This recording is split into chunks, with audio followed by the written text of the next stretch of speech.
Halo Sensikers, kembali berjumpa bersama saya Denny Darko. Tidak ada yang namanya misteri, yang ada adalah tanda-tanda yang kita semua coba untuk mengerti. Hari ini saya janji ketemu dengan beberapa wartawan. Ya, mari kita mulai. Mas, ini dalam pertanyaan pertama, kronologi awal web gitu bisa datang ke YouTube-nya Bang Denny Darko seperti apa gitu. Oke, ini semuanya merekam ya, jadi biar saya nggak ngulang-ngulang lagi nanti jawabannya. Awalnya itu ada teman yang bersangkutan, ini namanya Erna. Dia itu menghubungi saya dan mengenalkan dirinya itu bukan sebagai temannya, tapi sebagai pasien baca tarot saya. Jadi saya kan memang buka jasa baca tarot dan selama sudah jalan 3 tahun ini, dia masuk ke admin saya, terus dia bilang katanya urgent pengen dibacakan. Nah, teman yang bersangkutan ini namanya Erna menghubungi saya dan dia mengenalkan diri sebagai pasien tarot saya. Terus dia nanya tentang permasalahan dia, saya bacakan. Nah, sempat saya baca ini kan saya lewat tatap muka nih, video call. Nah, saya baca selama 15 menit, kok saya lihat ini punya kesamaan cerita sama W ini tadi. Terus saya iseng, saya tembak karena saya punya feeling kayaknya ini adalah orang yang disuruh dan sebagainya. Ternyata memang betul. Nah, terus saya nanya, ini kamu nggak nanyain untuk dirimu sendiri kan, nanyain untuk orang lain. Ini boleh saya tebak nggak? Jangan-jangan kamu orang disuruh sama W ini tadi. Saya bilang seperti itu. Pertama masih menghindar sampai akhirnya dia bilang iya betul. Terus saya meminta untuk ngobrol sama ini tadi. Nah, setelah saya ngobrol, saya bilang ya udah, saya mau, kalau mau ayo ngobrol bareng sama saya di konten saya, seperti itu. Sempat menolak berapa kali, akhirnya saya yakinkan dan dia akhirnya mau. Seperti itu. Alasan dia untuk mau gitu dan ke podcast YouTube Denny Darko seperti apa gitu. Alasannya yang Oke, mungkin nanti bisa nanya langsung kalau ternyata dia berkesempatan untuk ditanya. Tetapi ini adalah alasannya dia yang saya ingat. Yang pertama adalah, satu, dia memang mau muncul. Dan dia itu sudah dihubungi oleh banyak sekali wartawan. Dan dia bilang ke saya kalau saya mendingan muncul di tempat di mana saya ini bisa. Jadi akhirnya kami punya kesepakatan untuk nanti hasil wawancara itu saya kasih ke dia. Dan dia nanti akan dilihat dulu mana yang boleh, mana yang enggak. Terus kemudian ditayangkan. Nah, dia merasa itu tidak bisa dilakukan kalau dia harus interview secara live di televisi atau ditanya oleh orang lain. Dan dia melihat saya di konten saya yang saya ramalkan tentang mereka ini, saya tidak memihak kepada siapapun dan saya meminta kepada seluruh netizen untuk menunggu ini tadi proses peradilan yang memang terjadi. Jadi mungkin beliau ini tadi menganggap kalau saya ini netral di sini. Nah, makanya dia menghubungi saya dan mau. Kalau untuk pertama kali ya sebenarnya dia bukan mau ya, saya yang membujuk sampai akhirnya mau. Tapi akhirnya mau bersama saya adalah karena dia mempertimbangkan saya ini netral, seperti itu. Mas Denny, tapi lebih ini aja deh, lebih spesifik aja. Karena kan awalnya banyak netizen komen, ini Pak perempuannya pengen pansos nih, pengen tenar gitu. Dan setelah Mas Denny bertemu langsung sama Mbak W ini, apakah ada unsur itu atau justru memang ternyata ini yang terjadi gitu, kebenaran ini yang terjadi gitu, Mas? Singkat kata, ini yang terjadi karena saya sendiri pun kan pekerjaan saya kan sebagai seorang magician, saya ilusionis. Pekerjaan saya mengharuskan saya untuk dalam tanda kutip berbohong. Dan saya tahu saat saya ketemu seseorang yang berbohong. Dan saat dia melakukan ini, sebenarnya saya bisa merasakan bahwa satu, dia nggak bohong. Kedua, dia itu sangat-sangat ketakutan. Ketiga, dia sudah ingin melakukan tapi kayak jadi nggak jadi. Dan keempat, yang saya baru sadari adalah waktu pertama kali figur W ini keluar, cuma namanya, dan kita nggak ngelihat wajahnya ini seperti apa. Yang saya bayangkan tadinya itu adalah anak yang lebih muda jauh dari Reski, terus kemudian ngefans sama dia, terus dipacarin, terus kemudian terjadilah sesuatu yang diklaim terjadi itu tadi. Nah, setelah saya ketemu, terus ternyata dia ini 3-4 tahun lebih dewasa, terus secara finansial juga lebih mapan. Ini saya merasa bahwa sepertinya alasannya dia nggak perlu untuk itu gitu. Dan melihat bahwa kalaupun dia ini pansos, yang paling akan dirugikan adalah anaknya. Nah, pertanyaan saya pun yang pertama adalah menanyakan kepada dia, ini kamu memang mau, kok kamu mau sih ini di blow up sama media seperti ini? Dan dia katakan, ini bukan saya yang mau, Mas. Saya melakukan ini dengan sangat senyap. Tapi menurut pengakuan yang bersangkutan, itu pihak dari lawan hukumnya ini tadi yang terus melakukan sesuatu yang mungkin nggak diperkirakan sampai akhirnya berita ini terus jadi heboh seperti sekarang. Berarti ternyata peristiwa ini real terjadi ya, Mas ya, bukan seperti. Oke. Menurut pengakuannya dia dan menurut penilaian saya, dia nggak bohong. Tapi kita tentu saja akan menunggu nanti di peradilan akan seperti apa. Mas, ketika W ini datang ke tempat Mas Denny gitu, podcast bareng, sempat nggak sih sebelumnya ada curhatan apa gitu sebelum akhirnya podcast itu terjadi, Mas? Oh ya banyak, cuman ya itu tadi Mbak, saya nggak mungkin bisa nyeritain semua karena satu, saya belum konfirmasi juga ke dia mana yang boleh saya ceritakan, dan kalaupun mana yang boleh diceritakan ya sudah ada di semua video saya, dan hari ini nanti naik part 2-nya juga. Oke, Mas, kenapa Mas? Sorry, satu. Gimana Mbak? Apa sih yang jadi ketakutan si W ini? Kenapa? Kan dia benar posisinya tidak salah bahwa memang dia sudah punya anak dari seorang Reski. Kemudian kenapa dia takut dibully, dan ini kan suatu kebenaran. Apa yang ditakutkan? Kalau kebenaran kan memang kondisi apapun, sampai apapun memang harus dijelaskan gitu. Saya kira dengan dia akhirnya mau di sini, itu keberanian yang dia kumpulkan, dan dia pun sebelum dia muncul, dia membaca komentar orang di sosial media itu, dia sudah sangat ketakutan. Karena seperti kita ketahui kan, kalau kita boleh bagi di sini, itu mungkin 90-80% itu berpihaknya kepada pihak lawan hukumnya ini tadi.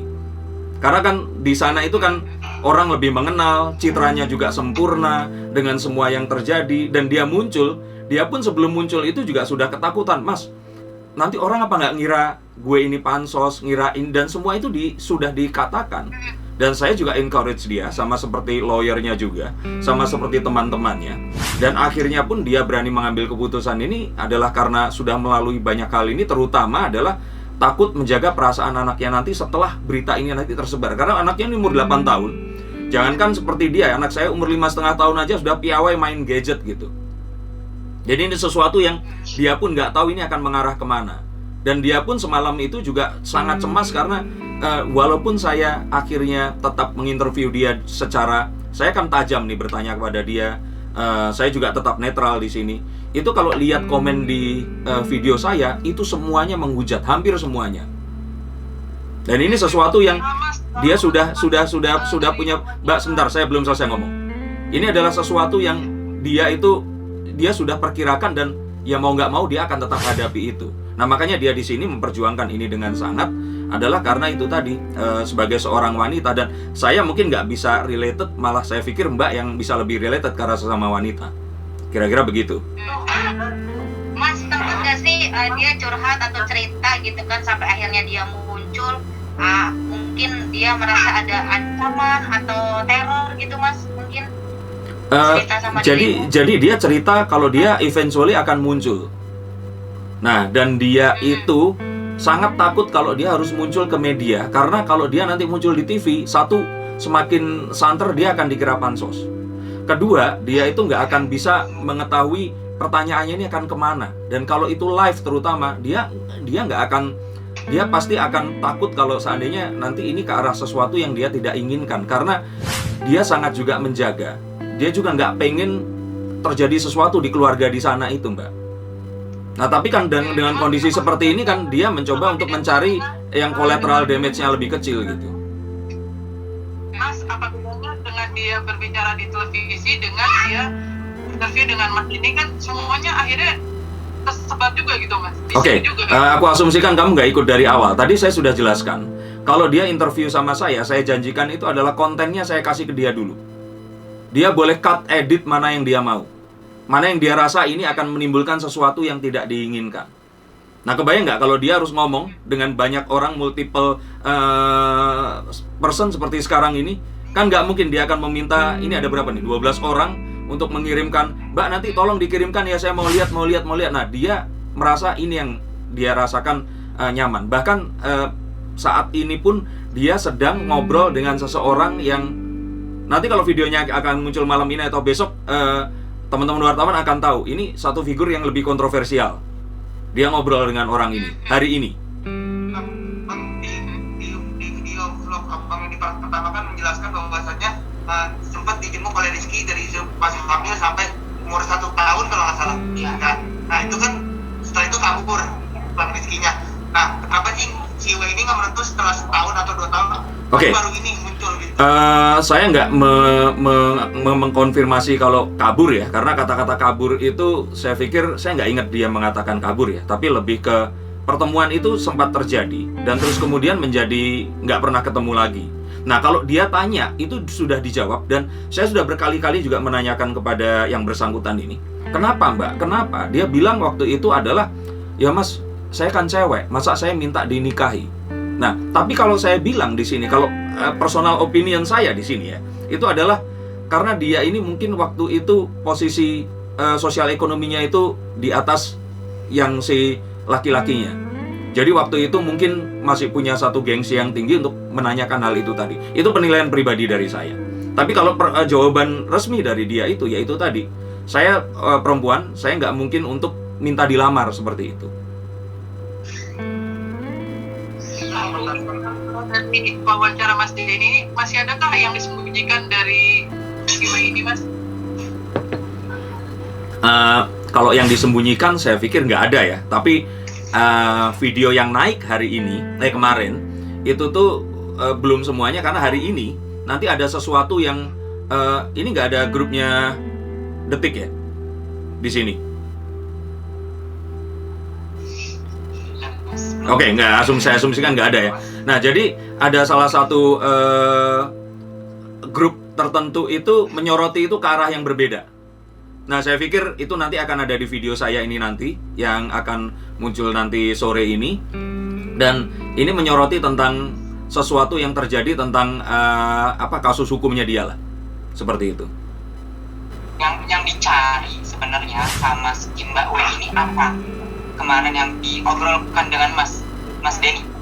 Oh, dia itu kalau yang pertama tujuannya dia akhirnya ngobrol ya dengan saya ya. Satu itu ya, dia ingin menunjukkan ke masyarakat kalau dia itu ada, memang real orangnya. Karena kan selama ini pertanyaan orang itu simpang siur. W ini siapa? Dan belum ada sosoknya gitu. Dan waktu saya ngomong, kamu memang nggak pengen tampil ya Mbak? Pengen Mas, tapi saya itu sudah kadung dicap pansos. Nanti kalau saya tampil apa nggak malah itu dipergunakan untuk sesuatu yang menyerang saya dan berefek kepada anak saya. Nah, saat dia melakukan itu, saya bilang, lah Mbak, eventually kan kamu akan terpaksa muncul. Sekarang tinggal kamu mau muncul di mana untuk pertama kali. Muncul di satu environment yang kamu bisa atur, atau muncul di satu tempat yang kamu nggak bisa apa-apa. Dan setiap kata-katamu akan memungkinkan untuk di-reframe oleh seseorang yang tidak berniat baik dan digunakan untuk melawan kamu. Mas, sempat kan tadi aku nonton juga podcastnya Mas Denny sama Mbak W ini gitu kan. Sebenarnya yang diperjuangkan adalah hanya pengakuan Mas, ya kan? Betul. Untuk materialnya sendiri dia tidak pikirkan itu gitu kan. Tapi karena hukum harus ada prosedur itu gitu kan. Betul. Mas, aku sedikit meminta pendapatmu atau penerawanganmu. Kenapa sih pihak yang laki ini, khususnya si R ini, sampai saat ini, sampai detik ini tidak muncul dan tidak, mungkin ya sekedar mengakui memang itu adalah darah dagingnya atau apa gitu Mas, mungkin? Ya, saya pikir sih ada banyak pertimbangan ya di sini ya.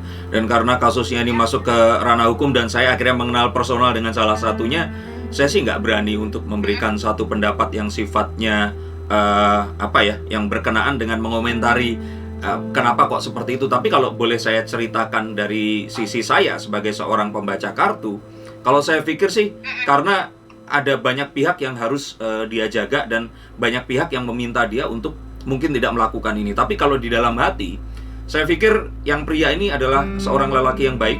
Dia juga pasti bertanggung jawab. Dia juga pasti memiliki rasa sayang terhadap apapun itu, jika memang ternyata betul ya.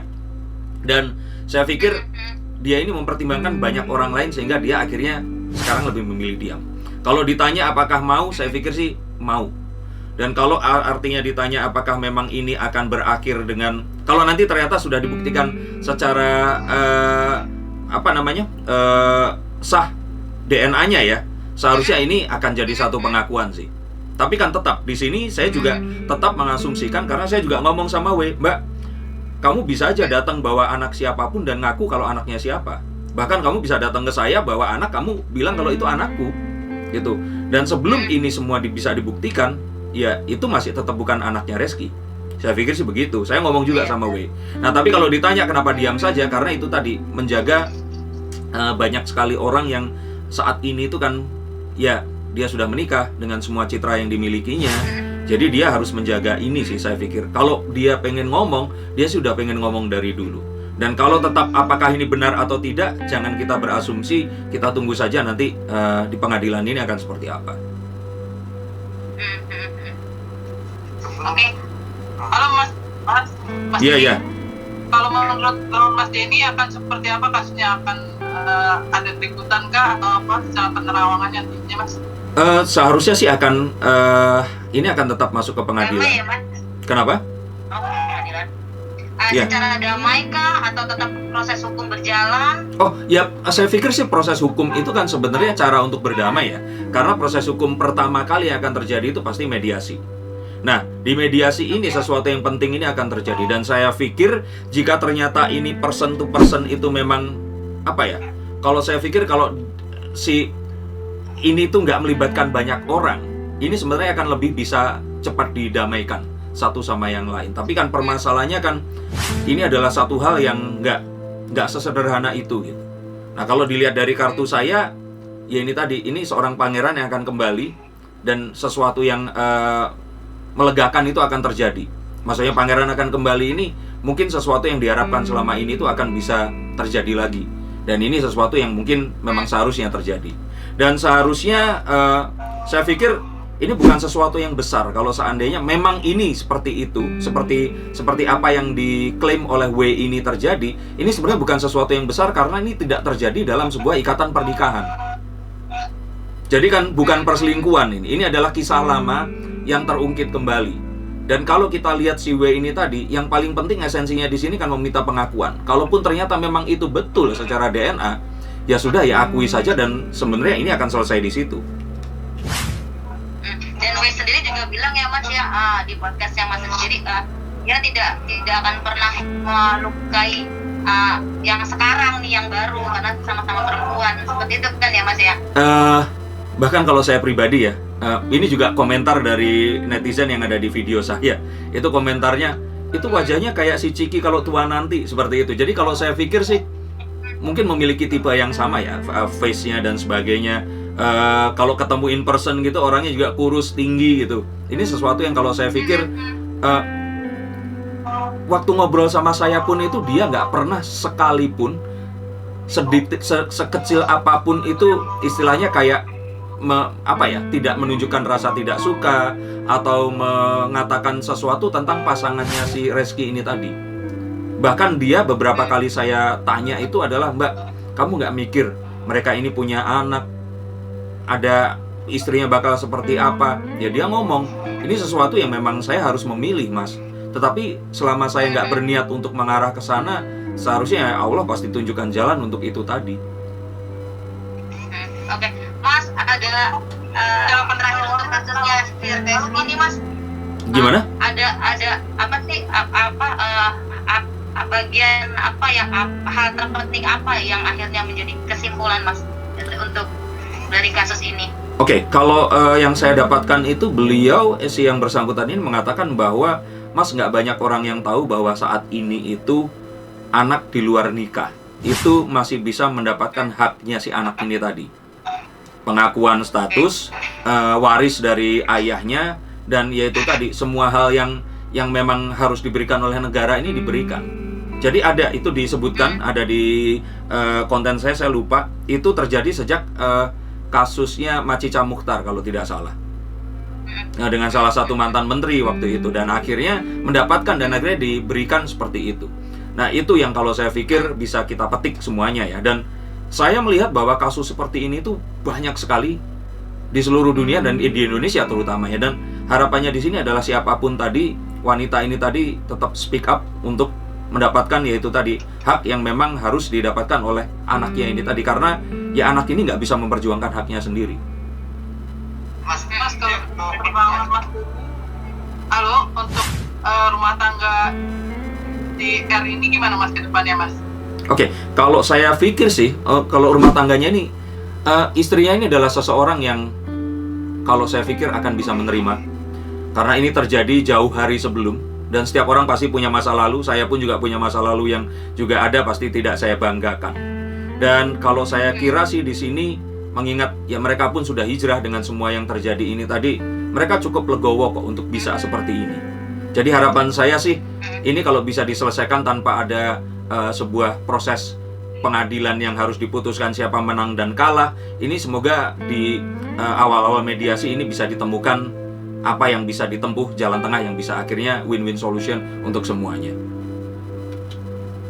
Jadi tidak ada perpisahan ya Mas, kalau bisa dibilang, karena kan ini muncul setelah mereka menikah dan setelah mereka bahagia gitu kan ya Mas. Saya lihat Reski dan Citra Kirana ini masih akan terus bersama sampai mereka ini akhir hayat, dan saya pikir ini adalah sebuah hal kecil, kerikil kecil yang akan saya pikir ya memberikan pembelajaran ke pernikahan mereka. Jadi seharusnya untuk siapapun yang bisa reach Reski ini nggak usah takut lah, karena saya juga setelah ngobrol dan sebagainya, tujuan saya pun akhirnya mau untuk meng-airingkan ini itu adalah bukan untuk memenangkan atau mengalahkan satu pihak, tapi lebih ke ini sebenarnya kesalahpahaman itu terjadi karena banyak sekali orang yang memberikan satu pendapat kepada kita, dan itu nggak bisa disalahkan. Tapi terkadang kita sampai akhirnya tidak berani mengambil keputusan, saya pikir itu adalah yang paling salah. Jadi kalau saya pikir di sini segera dilakukan pembicaraan. Kalau ini sudah bisa ditentukan, ya saya pikir sih ini akan berakhir dengan sesuatu yang indah sih. Tapi Mas, kalau hukumnya sendiri tetap berjalan Mas? Ya, hukum terus berjalan karena kan dari pihak Reskinya ini tadi kan cuman mengatakan bahwa nanti berjumpa di pengadilan. Ya saya pikir akan ketemunya di proses mediasi itu. Nah, teman-teman wartawan di sini kan sudah familiar ya bahwa langkah pertama itu biasanya 3 kali ketemu itu di mediasi dulu. Kalau tidak bisa, nah baru nanti akan dilakukan itu tadi penuntutan, terus pembuktian apa yang diminta dan sebagainya. Ya, itu Science Seekers, tadi saya ngobrol bersama dengan teman-teman wartawan yang memang kami melakukan banyak sekali kerjasama untuk bisa melakukan peliputan, mengupdate berita. Maka daripada itu, silakan subscribe channel ini, juga channel-channel infotainment yang lain jika kalian ingin mengetahui angle dari banyak sisi. Tapi ingat, apapun itu jangan gunakan ini kesempatan untuk meluapkan kekesalan kalian di dunia nyata, marah dengan siapapun menjadi subjek atau objek berita. Tetapi ambil sisi positifnya di kala pandemi seperti ini, yang mana kita berusaha untuk tidak jatuh ke lubang yang sama, dan kita selalu bisa belajar banyak hal dari apapun konten yang kita sudah saksikan. Karena ingat loh, kalian nggak gratis menonton ini, kalian bayar, dan saat menonton sesuatu pastikan mengambil nilai positif apa yang bisa kalian adopsi sehingga membuat apapun yang kalian lakukan ini lebih baik daripada hari sebelumnya. Terima kasih, sampai jumpa dan salam.